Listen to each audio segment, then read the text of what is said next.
మావోయిస్టులను చిత్రహింసలు పెట్టి చంపుతున్నారని ఆగ్రహం వ్యక్తం చేశారు ఎమ్మెల్యే కూనంనేని సాంబశివరావు. ఇవి కేంద్ర ప్రభుత్వం చేసిన హత్యలని ఆరోపించారు. 2026 మార్చి నాటికి మావోయిస్టులు లేకుండా చేస్తామని అమిత్ షా ఛాలెంజ్ చేయడమేంటని ప్రశ్నించారు. హిడ్మా లొంగిపోతానని చెప్పినా అమిత్ షా వినలేదనే విమర్శలు ఉన్నాయని తెలిపారు. ఎన్కౌంటర్ ఆగదని బండి సంజయ్తో పాటు కొంతమంది కేంద్ర మంత్రులు చెప్పడం సరికాదన్నారు. కేంద్ర ప్రభుత్వానికి చిత్తశుద్ధి ఉంటే శ్వేతపత్రం విడుదల చేయాలని డిమాండ్ చేశారు. తిప్పని తిరుపతి అలియాస్ దేవ్జీ మీ అదుపులో ఉంటే ఎక్కడున్నారో చెప్పాలన్నారు సాంబశివరావు.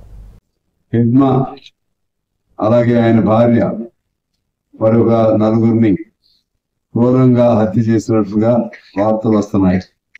దానికి ఎన్కౌంటర్ అనే అందమైన పేరు తగిలించారు.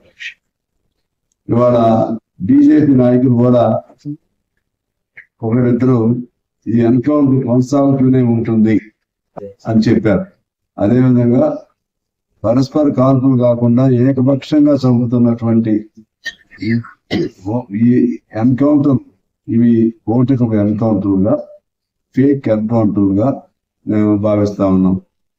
ఈ ఎన్కౌంటర్ పైన న్యాయ విచారణ తప్పనిసరిగా చేయవలసిన అవసరం ఉంది. దీనిపైనే కాదు, మొత్తం ఇప్పటి వరకు ఎంతమంది నక్సల్స్ ని మావోయిస్టులు చంపారో వాటన్నిటిపైన కూడా న్యాయ విచారణ చేయాల్సినటువంటి అవసరం ఉంది. ఇవాళ వాళ్ళని చూస్తే, ఆ బొమ్మలు చూస్తే వాళ్ళని ఏకపక్షంగా కొట్టి చంపినట్టుగా ఫేస్ కనపడుతుంది. కాల్పులు జరిగితే అది ఇంకో రకంగా ఉండేది. ఇవన్నీ ప్రత్యక్షంగా చూసే బొమ్మలు చూస్తేనే, ఆ ఫోటోగ్రాఫ్స్ చూస్తేనే అందరికి సామాన్యుడు కూడా అర్థమవుతుంది. ఇది దారుణమైనటువంటి ఈ దేశ వ్యవస్థ ఆ విధమైనటువంటి పద్ధతిలో నడుస్తుంది. ఇవాళ అంతా కూడా మతం పేరుతో ఒకరినొకరు చంపుకునే పరిస్థితులు వచ్చినాయి.